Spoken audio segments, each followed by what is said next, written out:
ফল বড় আচ্ছা এই গাছটি বাইক ফেলে গেতেছি এই গাছটা অবশ্য ঝুপড়া মেলা ডাগা কাটনা চলে তো যারা নতুন নাও তারা সহজে এই গাছগুলোতে ফল কাটতে পারবো বেশি বড় হয়ে গেলে কাজ করতে অসুবিধা হবো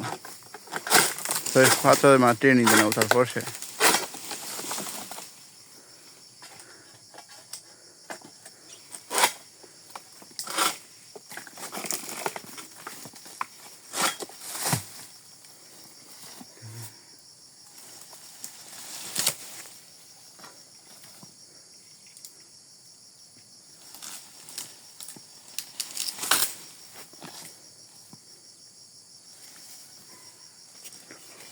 না কি খাওয়া আমি কিছু খাওয়া না বুঝি না